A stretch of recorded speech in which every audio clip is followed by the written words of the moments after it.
Salamat po, Brother Sig, for that beautiful song. Minsan po, magandang umaga po sa ating lahat. Salamat po at kayong lahat ay narito to continue serving the Lord through our church. Kung kayo po ay may mga bandang nakasulatan, ako po ay nag-aanyaya sa inyo sa aklat po ng Proverbs chapter 6. Babasahin ko po sa Tagalog. Ang atin po ang nasa screen. Yan. Proverbs chapter 6, verses 16 to 19. Ito po ang mga salita ng Panginoon. Ang kinamumuhian ni Yahweh ay 7 bagay, mga bagay na kanyang kinasusuklaman: kapalaluan, kasinungalingan, mga pumapatay sa walang kasalanan, puso na kapwa'y walang mabuting isipan, mga paang ubod ng tulin sa landas ng kasamaan, saksing sinungaling, mapaglubid ng buhangin, pag-aawayin ang kapwa, laging gusto niyang gawin. Pagpalain nawa ng Panginoon ang pagbasa ng kanyang mga salita. Tayo po'y sandaling manalangin.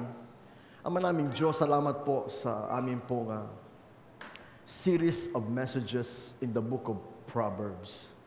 Salamat po, Panginoon, sa wisdom na iyo pong ibinibigay sa amin sa pamamagitan ng iyong mga salita, helping us to live the Christian life, the blessed Christian life. At dalangin po namin naman na kami po magkaroon ng bukas na isip at puso as we listen and as we absorb every word of God that we hear this morning. This is our prayer to you in Jesus' name. Amen and amen. Nagpapasalamat po ko sa ating chairman sa magandang lesson na kanya pong dinala nung nakaraang Sunday. Ako po ay laging nanonood ng ating pong mga mensahe.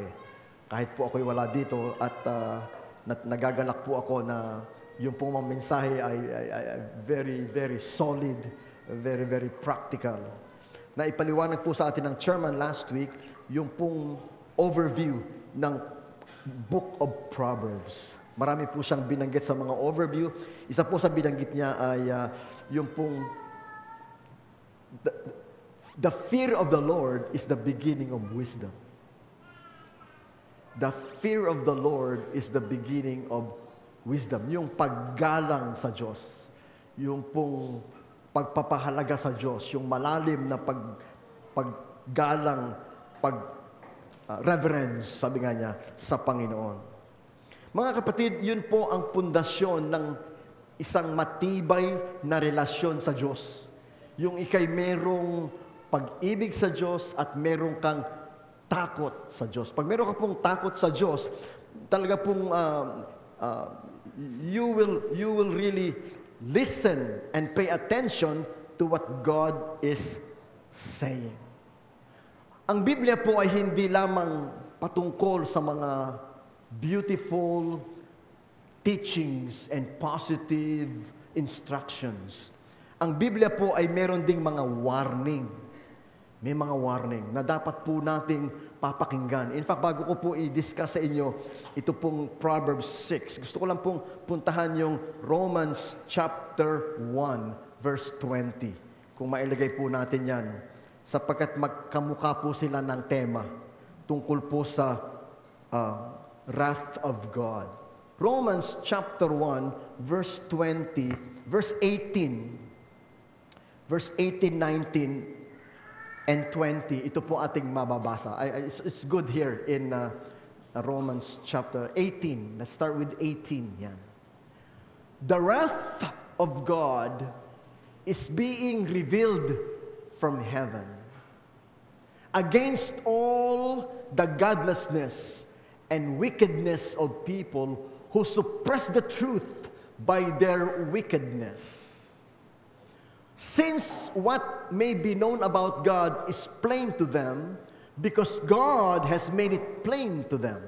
Verse 20, for since the creation of the world, God's invisible qualities, His eternal power and divine nature have been clearly seen, being understood from what has been made, so that people are without excuse.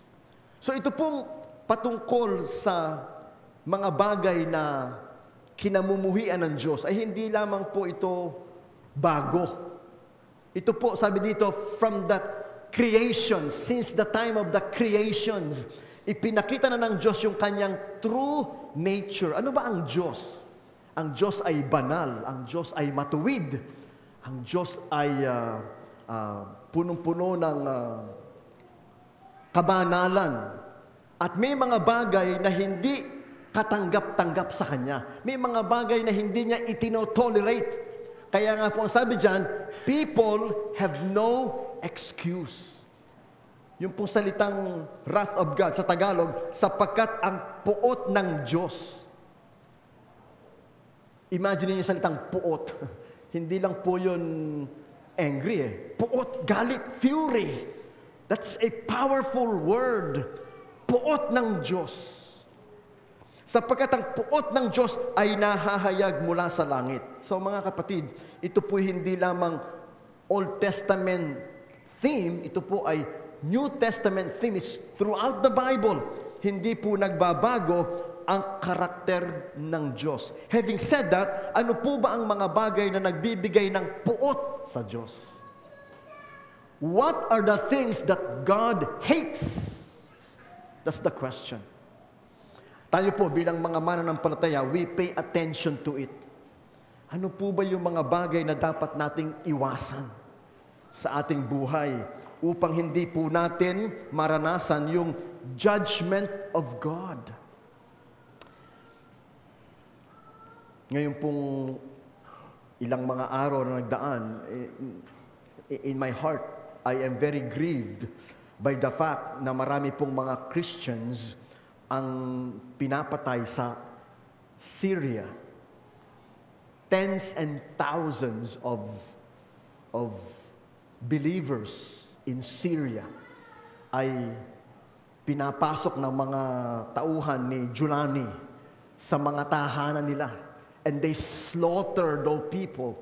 Old people, women, children, innocent. Pinapasok sa mga bahay, minamassacre by the thousands. Hindi lamang po sa Syria, pati po sa Africa. Alam niyo po ba na ang Africa ay napakalaki ng Christian population ng Africa? Africa is not Islamic. North Africa, yes. But most of Africa are Christians. And yet, there are so many of them by the thousands na pine-persecute. Kaya po si Donald Trump, isa po sa kanyang mga policy ngayon to stop persecution of Christians and Jewish people. And I hope to God na magkaroon ng awareness ang mga tao all over the world about yung sitwasyon ng mga tao na believers na ang kanilang krimen believers. At sila po ay nagiging target ng mga jihadists. So imagine niyo yung puot ng Diyos doon sa mga taong napakasama ng kanilang mga isip at mga actions. At yan po mga kapatid ay makikita natin dito po sa Proverbs chapter 6 verse 16. Let's put that in the NIV version on the screen. Ang Panginoon ay namumuhi. These are the 6 things the Lord hates. God is a God of love, yes. But God also hates yung mga bagay na mali, hindi tama. Hindi po yan ngingitian lang ng Diyos. Hindi po yan parang ito tolerate ng Diyos. No. Yes, God is a God of love, God of mercy, God of compassion, but God is a God of justice, God of fairness, God of holiness. At itong mga bagay na ito ay sa Tagalog, kinamumuhian ng Diyos. God hates this. 6 things the Lord hates, 7 that are detestable. Detestable, kasuklam-suklam. Nagamit nyo na po ba yung salitang yan? Kasuklam-suklam. Grabe pong word yon. Kasuklam-suklam. Hindi katanggap-tanggap sa Diyos. Kinamumuhian ng Diyos, kasuklam-suklam sa Diyos. At bilang tayo mga believer, yan po yung mga bagay na dapat nating iwaksi sa ating mga buhay. Hindi kailangan makikita yan sa atin sapagkat ang Diyos ay namumuhi. Ang Diyos ay nasusuklam sa mga bagay na ito and therefore, hindi po ito dapat nakikita sa buhay nating lahat bilang mga mananampalataya o sa sino mang tao sa buong daigdig. Ano po ang una? Verse 17, mga palalong mata, haughty eyes, pride. Alam niyo po ba mga kapatid kung ano ang nagpabagsak sa Diablo, si Satanas, si Lucifer? Pride. Yun po ang sinasabi sa Bible. Because of pride, you were cast down from heavens, O Lucifer, the son of the morning. So from the very beginning, the root of sin is pride. Hindi po kailanman katanggap-tanggap sa Diyos ang pride. Ang sabi nga po sa Biblia, for God resists the proud. So, kailangan po mga kapatid, ma-realize natin, is there pride in my heart? Is there pride in my life? And I have to cast out pride because God resists the proud but gives grace to the humble. So, haughty eyes. O yung pong mga palalong mata. O yung pong kayabangan. Sabihin niyo po, kayabangan. Yan pong kayabangan, hindi pwedeng itago. Di po ba? Tumingin lang kayo sa isang tao, sabi niyo, kayabang naman. O. Tingin pa lang. Alam niyo na mayabang, arrogant. Hindi pa ho nagsasalita yon. Tingin pa lang, sa forma pa lang, sa kilos pa lang. Yabang. Meron pa silang word na ginagamit dyan na sa panahon ngayon, yung maangas. Yan, maangas. Mayabang. Mapagmataas. Hindi po kailanman katanggap-tanggap sa Diyos yung ganyang ugali ng kayabangan o pagmamataas. Yung pong kapalaluan, haughty eyes, pride, thank you for doing that, is kinamumuhian, kinasusuklaman ng ating Panginoon. Number 2, sinungaling na dila, lying tongue. Mga kapatid, it's very clear in the Bible that lying is a sin. In fact, ang sabi po sa Biblia, ang ama ng kasinungalingan ay ang Diablo. Ang sabi po ng Bible, you are of your father, the devil. Because the devil is a liar and the father of lies. Lying is every time you say something that's not true. Kayo po ang nakakaalam nun. Yung bang sinabi mo ay hindi totoo, alam mo yon, alam ng Diyos yun. Anytime, whether that is about your job, that is about your age, that is about anything, anytime you say something that is not true, that is lying. And God hates lying tongue. Sana po ito maging correction sa atin. If you cannot say the truth, then don't say anything. Wala naman pong masama if you say no comment. Wala pong masama if you say secret. So tinatanong mo si Raymond, Raymond, kayo na ba ni Pauline? Oh, halimbawa lang. Raymond, kayo na ba ni Pauline? No comment. Oh, secret. Oh. Kaysa naman magsisinungaling ka. Ah, hindi ah. Tapos kayo pala. Masama kaya yun.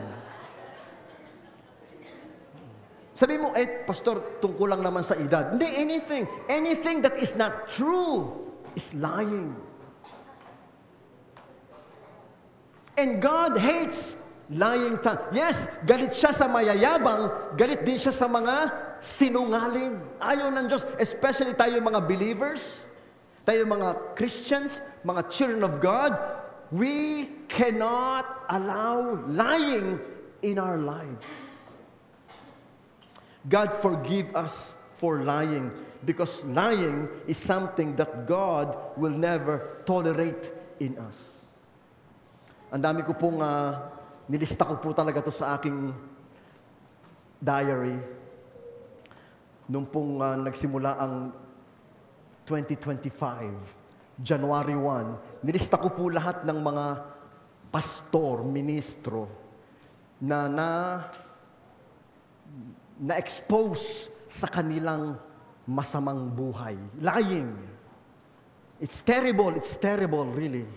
How these people you look up to live a lie.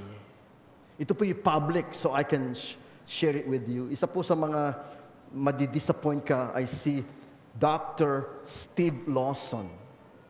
Yan po yung close associate ni John MacArthur. Siya po ang dean ng Master's Seminary. At age past 70, siya po ay na-expose na nag-commit ng immorality with another woman. Kaya chairman, hindi excuse na, hindi matanda na ako. Kasi po si Steve Lawson, sabihin niyo mga 74, 75. So kahit pala may edad ka, pwede ka pa ding matukso.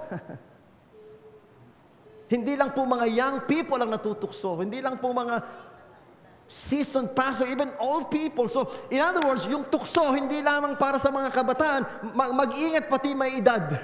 Natutukso din. He ruined a fame that is all over the world. The respect. Hindi ko po sure kung naririnig niyo yung Willow Creek, one of the biggest churches in America. Ang pastor po niya ay si Bill Hybels. Thousands, 40,000 ang members niya. Bill Hybels. Also, na-expose siya na meron din siyang mga extramarital affairs. Tony Evans also is another big name. Robinson, I forgot his first name. Ako po nadi-disappoint. Ako po parang ako na-shaken. I'm shaken because these are institution na. Ang mga pangalan niyan sa Amerika, sa mga evangelical circles, is such monument, and yet they fall into temptations and they try to hide it. But God exposes lahat po ng mga karumihan sa buhay, especially ng kanyang mga lingkod. So ako bilang pastor, I cannot say, God, please help me to cover this up. God will not cover it up. In fact, the Bible says, God will expose you. Kung paano si David ay in-expose ni Nathan, ikaw yon. Can you imagine King David, nahulog sa pangangalo niya, nahulog sa murder, and then kinonfront siya ni Nathan, ikaw yun. You deserve to die. And so David seek the forgiveness of God. In fact, sabi po ng Biblia, mag-ingat kayo mga nagtuturo, sapagkat mas mabigat ang inyong judgment. James chapter 3. So hindi po tayo ito tolerate ng Diyos. Hindi tayo i-cover ng Diyos. Hindi tayo isi-shield ng Diyos sa lahat ng ating ginagawang masama. Sapagkat that is going to invite God's judgment upon you. So you come clean before God. You repent before God. You ask the forgiveness of God. If there is immorality in your life, you seek the forgiveness of God. Because God is a God of forgiveness. And exactly what He did with David. Nung si David po ay nagsisi sa Panginoon, God restored him and God continued to help him because God is a God of love and compassion, but God will not cover your sin. And it will not stop the judgment of God to fall upon you. Kaya po may warning. So kung namumuhay ka sa pride, there is a judgment falling on you if you continue. If you're living in lies, there will be a judgment falling on you. So come clean. Sabihin niyo po, come clean. Kanina po si chairman ay nagtanong sa amin sa Sunday School ng inyong mga memory verse. Yeah, memory verse. Natutuwa lang po tayo ng atin po mga senior sa kabila ng edad. Marami pa silang memory verse. Ang akin pong wife, ang kanyang memory verse ay 1 John 1:9. Ang sinasabi doon, if you confess your sins, He is faithful and just to forgive us our sins and cleanse us from all unrighteousness. Napakabait ng Diyos, napakabuti ng Diyos. God is faithful. He will forgive us. He will cleanse us if you confess your sins. Yun po ang iniintay ng Diyos confess your sins to God. Do you have pride in your heart? Confess your sin to God. Do you have a lying tongue? Confess your sins to God. Because ito pong mga kasalanan ito ay kinamumuhian ng Diyos. Ito pong mga kasalanan ito ay kinasusuklaman ng Diyos. And I don't want to indulge myself in any of these sins. Hindi ko po sinasabi na ako hindi nagkakamali o hindi nagkukulang sapagkat tayo pong lahat ay mayroong mga kahinaan. Pero once I realize that there is pride in my heart, pride in my looks, pride in my voice, I say, oh God, I'm sorry, please forgive me. If there is lying that I have made, oh God, please forgive me. You will need to come clean before God.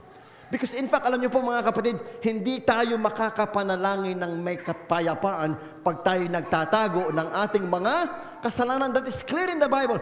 If I regard iniquity in my heart, the Lord will not hear me. Yung pong ganyang mga kasalanan, mga kapatid, ay hadlang sa ating prayer life. Hadlang sa ating paglilingkod. Kaya na po natutuwa ako kay Zaki. Yeah, yun. Zaki.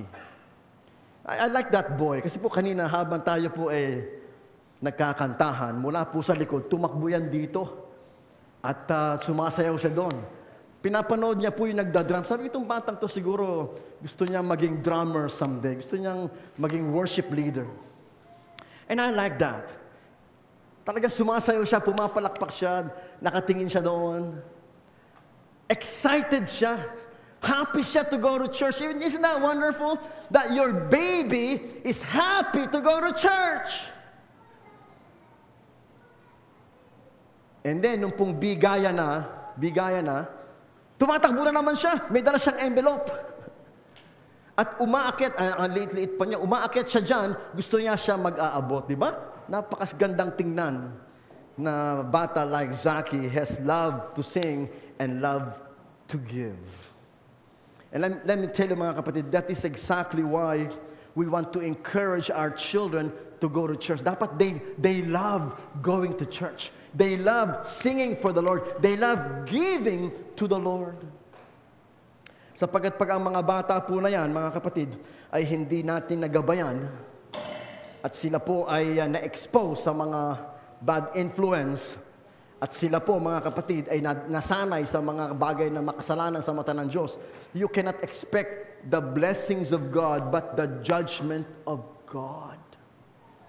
The next na nandyan po is at mga kamay na nagbububo ng dugong walang sala, shedding of innocent blood.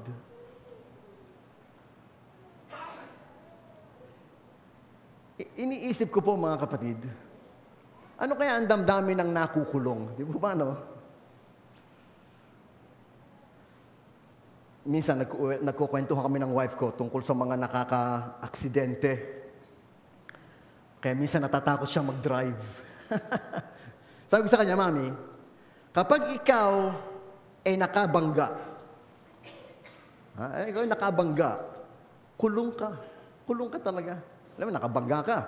Nakabangga ka ng motorsiklo, tumumba doon, nasugatan. Kulong ka doon, kulong. In fact, meron po kaming member sa Cavite, yung aming treasurer. Friday, nagda-drive siya, nabangga sila sa likod. Nasaktan po yung mga sakay niya. So dumating yung pulis, binitbit po yung nakabangga sa kanila at ikinulong. Dahil po Friday, hindi ka naman makapagpiyansa. So nasa kulungan siya Friday, Saturday, Sunday. Monday na siya nakalabas. Kaya po ako ngayon, naiingat ako mag-drive. Kasi po ang mga motorsiklo sa atin, motorsiklo sa atin, hindi mo na baka makasabit ka. Hindi mo lang, baka mamaya makadisgrasya ka. In fact, meron pong Pasig ata yan, na merong isang truck dyan, na merong nabaganan na mga magkakamag-anak, nakamotorsiklo, patay lahat, 4, nadaganan ng sasakyan niya. Lahat po yun, mag-a-attend lang po ata ng wedding. Dead lahat, di nakakulong siya ngayon. Sabi ko, ang hirap ata ng nakakulong. Kasi po ako ngayon, nagha-high sugar, chairman, nagha-high sugar. So pagka po naglo-low sugar ako, kailangan kakain ako ng anything biscuit kasi nahihilo na ako, nanghihina na ako, naglo-low sugar. So kailangan lagi ako may dalang biscuit sa car. Pag nagda-drive ako, kakain na ako. Sabi pa, paano kung nakakulong ako? Sabi ko, kukuha ng biscuit. Kaya po maraming, kung meron ka maintenance, ang hirap po kaya na nakakulong, mga kapatid. Ang hirap nakakulong. Sabi ng wife ko, parang ayoko na talaga mag-drive. Hindi, lakasan na ang loob yan. Pero hirap po nang nakakulong. And let me tell you, kapag kayo po papatay, shedding of innocent blood, sooner or later, makukulong kayo. Hindi pwedeng hindi. Hindi ko po alam kung ano ang inyong posisyon kay President Duterte. Si President Duterte po nasa Netherlands. At kung siya po mahuhusgahan, sapagkat ang namatay po sa extrajudicial killing na nakalista sa kanila ay more than 6,000 people have died. I don't know kung ilan doon ang tunay na mga drug pushers. I don't know kung ilan doon yung bystanders, but there are thousands na namatay during the war on drugs. And let me tell you something. Those innocent blood, you have to answer for it before God. Because God hates hands that shed innocent blood. Salamat na lang po sa atin mga kapatid where we are. That's very remote.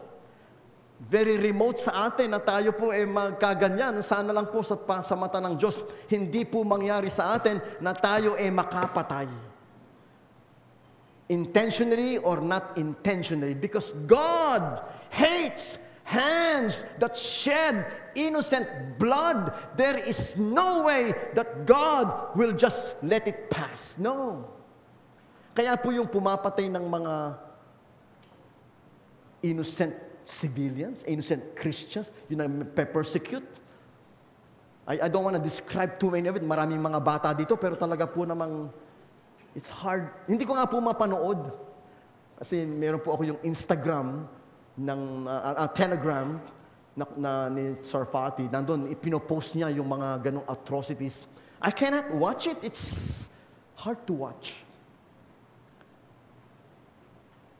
And yet people shed innocent blood. God hates hands that shed innocent blood. Let me tell you something. The judgment of God is gonna fall. Yung po sabi sa Biblia, sapagkat ang puot ng Diyos ay nahahayag mula sa langit sa mga taong gumagawa ng ganyan. Puot ng Diyos. Yung palang puot, natatakot na ako sa puot. Yung salitang puot, natatakot na ako sa salitang yung puot. Grabe. Kaya po mga kapatid, ito po, 7 things that God hates. God hates pride. God hates lying. God hates murder. Ilayo tayo ng Panginoon sa ganyang mga kasalanan. Verse 18, pusong kumakatha ng masasamang plano. A heart that devises wicked schemes. Meron ba kayong ganyang kakilala? Schemer?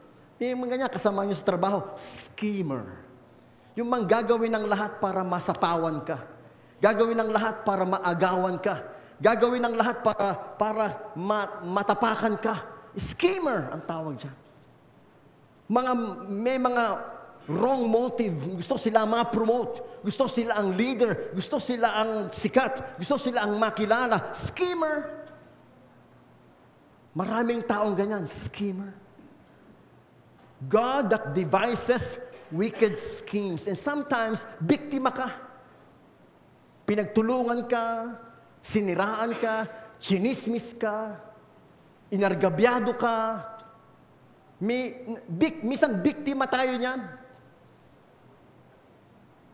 I don't know kung sino sa inyo ang biktima ng ganyan. Huwag nawa tayo ang gumawa niyan sa iba. Sapagkat God hates heart that devises wicked schemes. Huwag po tayong mag-isip ng hindi tama sa ibang tao. No, hindi po yan katanggap-tanggap sa Diyos na pag-iisipan mo ng masama ang isang tao para matanggal sa trabaho, para ma-demote, para masira ang kanilang pamilya. Wow. God hates a heart that devises wicked schemes. Yung nakakasakit sa iba, yung nakakasira sa iba, God hates that. Ayaw ng Panginoon na tayo maninira ng iba o mang-aapi ng iba o mang-aargabyado ng iba. Magtiwala tayo sa Diyos. Lahat ng ating kailangan, ibibigay ng Diyos sa atin. Hindi mo dapat ang sakimin yung sa iba. Can you say amen? Huwag mong pag-interesan yung sa iba. Manalangin ka sa Diyos. Kung gusto mo ng ganong posisyon, manalangin ka sa Diyos. Kung gusto mo ng ganong negosyo, manalangin ka sa Diyos. Huwag mong pag-interesan ang mga bagay na hindi sa'yo. Nagagawa ka ng masama para makuha mo yung hindi sa'yo. That's not good. May mga babae na gustong-gusto ang isang lalaki, pero may boyfriend. Gagawa niya ng paraan para mag-break sila. Mag-break na kayo. Nandito naman ako. Tama ba yun?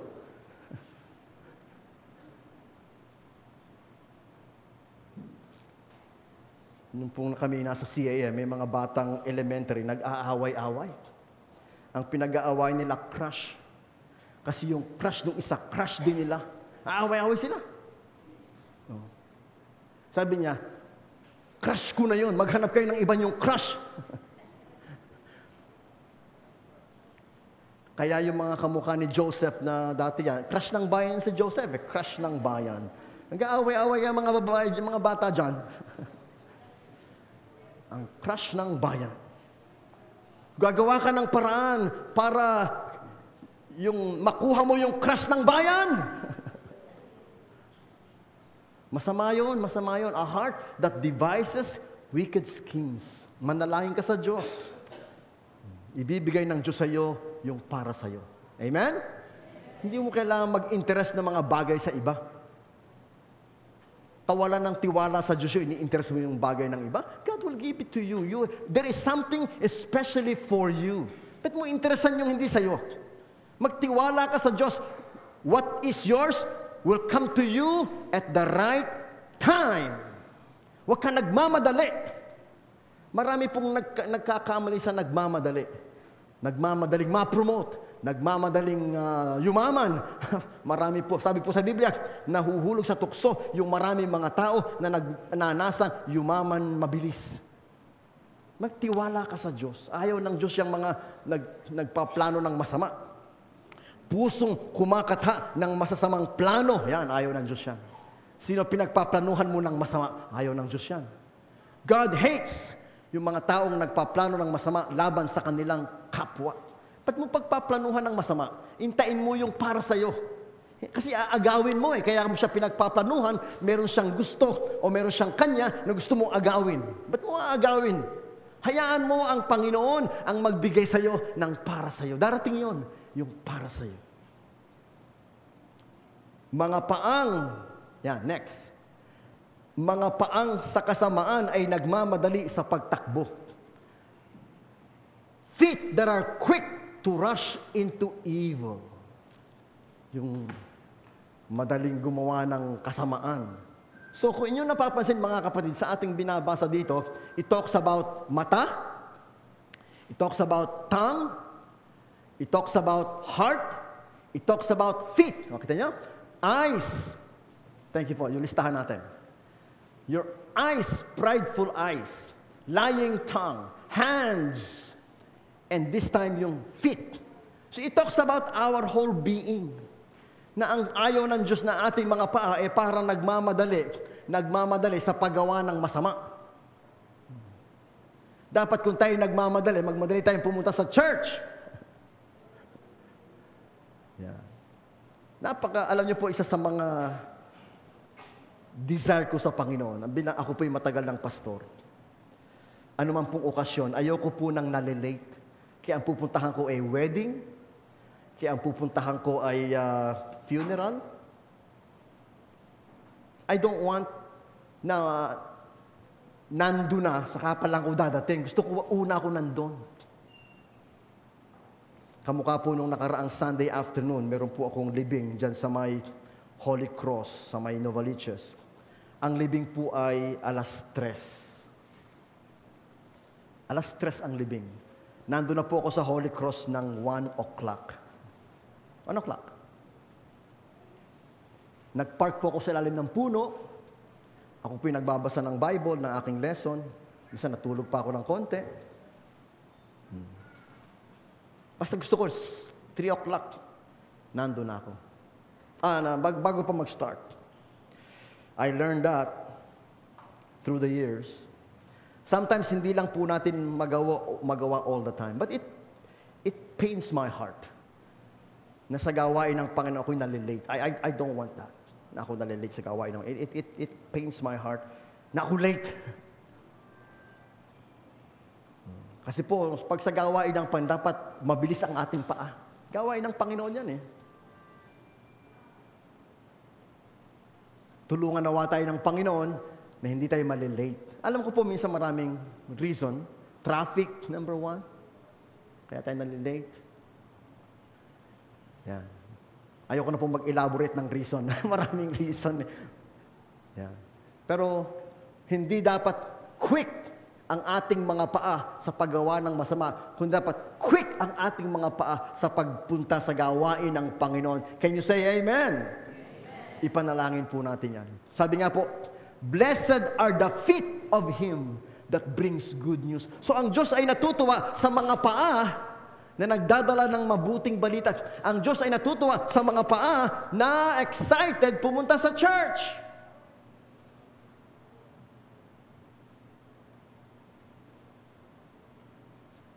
So far, wala po nakaka-break sa record ni Chairman pagdating sa pag-aga sa church.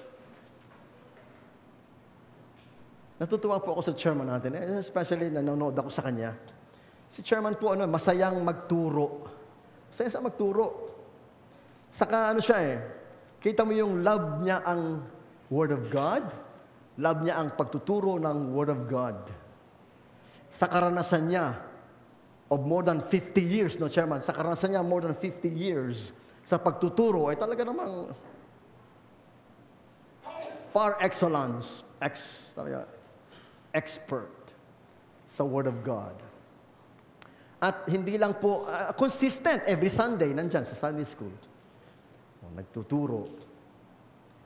And marami po kayo matututunan kay Chairman sa Word of God, really. It's amazing, amazing. Na bagamat siya'y nakakaedad, hindi naman siya nagiging malimutin, ma'am. Hindi nagiging malimutin. Hindi. Ang passion niya hindi nagbabago. Sabi ko nga, Lord God, sana ako at that age, hindi pa ako Alzheimer, na nakakalimutan ko na tinuturo ko. May mga pastor kayang gano'n na kakalimutan na nila. Ako, Chairman, parang ang prayer ko na rin, parang 80 years old na din ang prayer ko. Parang kayo. Kasi gustong-gusto ko yung ginagawa ko, parang hanggang 80 years old. Pinupush ko pa na sana, Lord, kaya ko pang magturo ng Word of God hanggang 80 years old. Na kaya ko pang mag-drive hanggang 80 years old. Na kaya ko pang mag-share ng Word of God hanggang 80 years old. Because 70 is not enough. Kaya po kami parang wala naman kami sa isip mag-retire. Chairman, wala kami sa isip na mag-retire. Kasi we love what we do. Nag-usap nga kami ni Mami. Tungkol po sa school naman pinag-usapan namin. Sabi ko si Mrs. Santos, alam mo, Mami, palagay ko dapat sa kanya mag-slow down na sa pagtuturo.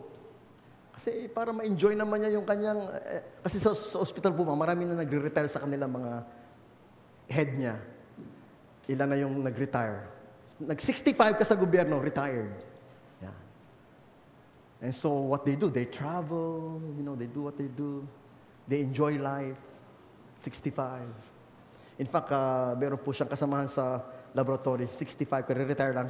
And then, nagkaayaan sila, pupunta sila ng Vietnam. Just to relax and enjoy, we retired.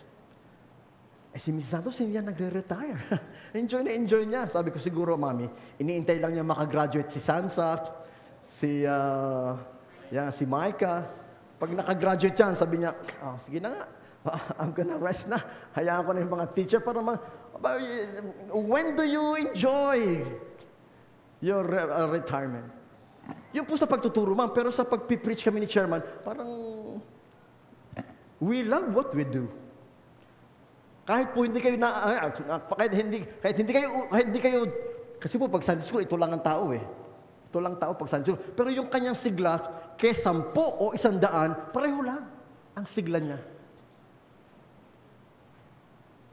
Because we love what we do. Hindi po kami parang napipilitan lang o parang nabibigatan. No, we love what we do. I hope you love to listen because we love what we do. Because there is nothing better than sharing the Word of God. This is fun. This is wonderful. This is exciting. This is, alam niyo po, ang Bible, hindi ito naboboring. Never. Hindi po ito naluluma eh. Yung pelikula, pag napanood mo ng once or twice, parang ayaw mo na, sawa ka na. Oh. Yung pong mga nobela na basa mo once, parang ayaw mo na. Pero ang Word of God, every day you read it, it's new. It's exciting. It's wonderful. It's true. It's fulfilling. There's nothing like the Bible, really. Dapat ang ating mga puso ang ating mga feet ay mabilis pag pupunta sa church. Hindi yung mabigat. Di ba naranasan mo yung pupunta ka siya, ang bigat-bigat ng paa. Dapat excited. Parang si Saki. I like that boy. Parang kung magpapastor yan dyan. Palagay ko lang. I like kids like that, who loves to go to church, who loves the music, who loves giving, who loves listening. I love kids like that. Sana yung anak ni Xavier, ganun din, no? Yung mga anak ni Migs. Oh. Gusto ko yung kanta mo, Pia, Leah, I love your song. Parang nakikita ko si Anna sa Frozen. Beautiful, beautiful singing. It makes me happy to see kids loving church. Next.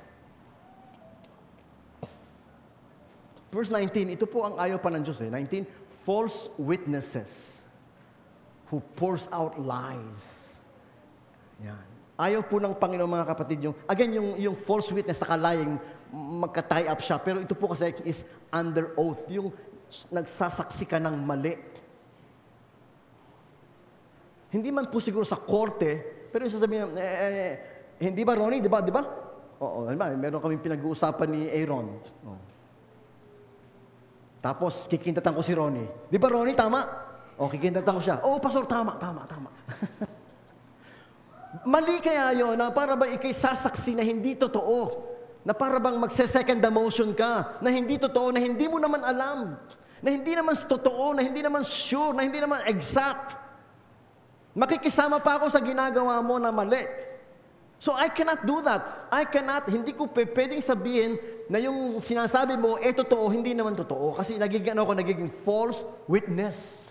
Na pinatotohanan ko ang isang bagay na hindi totoo. Mali yon sa mata ng Diyos. Nagagalit ang Diyos doon.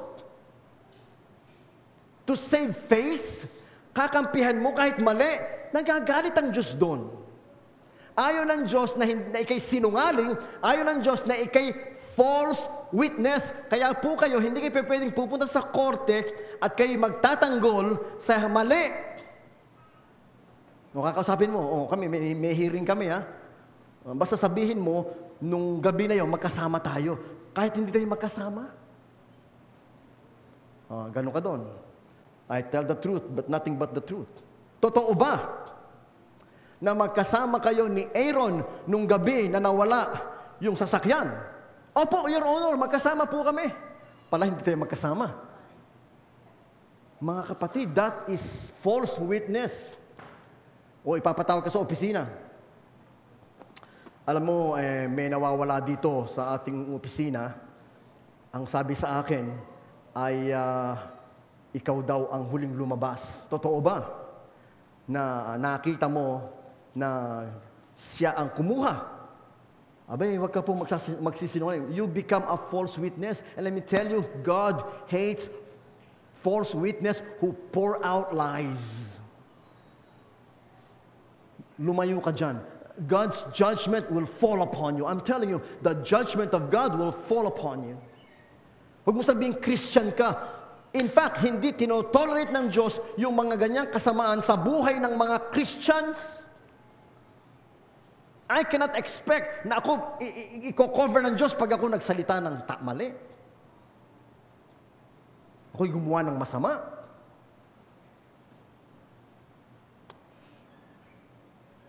Isang madaling araw, ako po'y nagdadrive papunta ng Cavite. Meron isang miyembro nakakita sa akin, Pastor, hindi ba kotse mo yun? Madaling araw, 5 o'clock. Kotse ko nga yun. Sabi ko sa kanya. Unexpectedly, nakita niya yung kotse ko ng madaling araw. Paano ma'am kung may tinakasan ako, tapos tinakbo ko yung kotse? Nakita ko yun. O kaya, nagbarumbado ako sa kalye.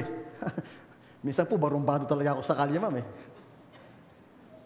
Ang idea ko, Chairman, I cannot tolerate what is wrong. Kaya minsan, iniipit ko lang. Kasi mali yung ginawa niya, ipitin ko siya. Pero hindi naman ako pulis, bakit ko iipitin?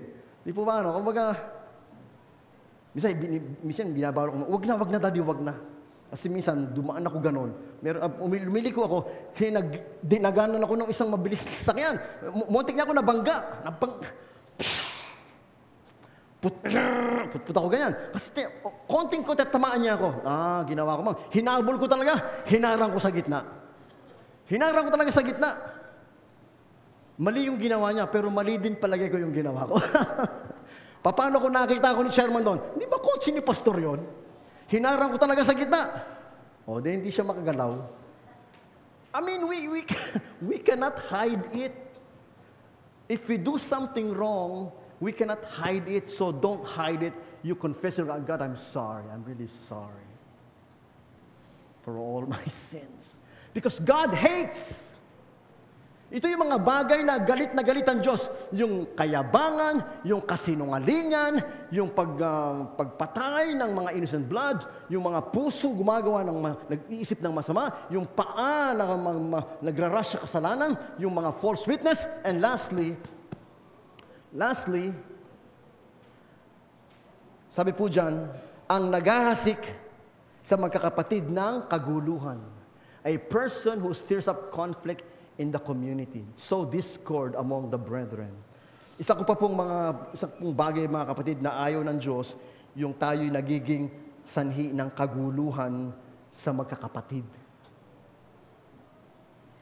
Kaysa tahanan, pinag-away mo yung mag-asawa, galit na galit. Pinag-away mo yung magkakapatid, o pinag-away mo yung church. Matagal na kami magkasama ni Chairman, and I thank him for the privilege. Sabi ko po sa kanya, kaysa ako maging bahagi ng division, aalis na lang ako. Kaysa na-divide yung church dahil sa akin, nagkagulo yung church dahil sa akin, I don't want to be a part of that. I don't want to be a part yung simbahan, pinaghati-hati mo. I don't want to be a part na yung pamilya, pinaghati-hati mo. I don't want to be a part na yung relasyon, pinaghati-hati mo. I don't want to be a part of that. Because a person who stirs up conflict or division in a community, God hates it. God hates it. Sa tanda ko na pong pastor na ito, kailanman hindi po ako naging bahagi ng anumang split o division or away sa church. You can check. Kukunti lang naman po ang church na napuntahan ko. Alam niyo po, sabi ko kay Chairman, hindi po ako malikot na pastor eh. Alam naman ni ma'am. My life is so predictable. My life is so easy to track. Kasi ang trabaho ko lang po, pagka-graduate ko ng Bible College, nagturo ako sa CAM. Pagkagaling ko sa CAM, nagpunta ako ng Cavite. Yun lang, hanggang ngayon, nasa Cavite ako. Ang church naman po, galing po ako ng Vaisihan, napunta ako ng Bacoor. Doon po ako pastor. Nakapag-pastor po ako sa may Quezon City, kila Dr. Maricel. Napunta ako ng Good Neighbor. Andito, at 30 years as a Good Neighbor. Hindi po ako talon ng talon. May mga pa, talon ng talon. Pag tinanong mo, saan ka na? Iba na naman. Ako dito lang, hindi ako maalis. I enjoy what I do. So, yung pong maggawa ka ng hindi pagkakasundo-sundo, mali po yun. Mali po yun. God hates that. Division, kaguluhan, God hates that. Huwag nawa tayong maging sanhi ng pagkakahiwa-hiwalay o pagkakawatak-watak o pagkakaaway-away ng sino man. Can you say amen? Tayo po'y manalangin. Panginoon, salamat po na inisa-isa mo sa amin ngayong umaga yung mga bagay na kinasusuklaman mo. Mga bagay na kinamumuhuyan mo, Panginoon, na wag nawang makita sa aming mga buhay, O Diyos naming Panginoon. Patawarin mo po kami sa aming mga kasalanan, patawarin mo kami sa aming pagkakamali, patawarin mo kami, Panginoon, sa pride, sa lying, patawarin mo kami, Panginoon, sa mga bad scheming, patawarin mo kami, Panginoon, sa mga bad words, sa lahat ng mga hindi magandang at pagkakahati-hati, patawarin mo kami, Panginoon. Tulungan mo po, Ama, na kami ay matutong magpakumbaba. Tulungan mo kami, Panginoon naman, na kami po ay matutong magsisi at magbagong loob at magbagong puso. Sapagkat, Panginoon, that's the only way na maranasan namin ang kasaganaan ng iyong biyaya sa aming mga buhay. You will bless us, God. You will guide us. You will prosper us. Only if we live a life that is pleasing and acceptable to you. Tulungan po mo, iwaksi namin ng masama. Lead us not into temptation. Deliver us from evil. Iwaksi namin ng masama. Iwaksi namin, Panginoon, ang mga tukso. Iwaksi namin, Panginoon, ang mga bagay na hindi kalugod-lugod at katanggap-tanggap sa iyo. Tulungan po kami, Panginoon. We pray in Jesus' name. Amen. Amen. God bless you.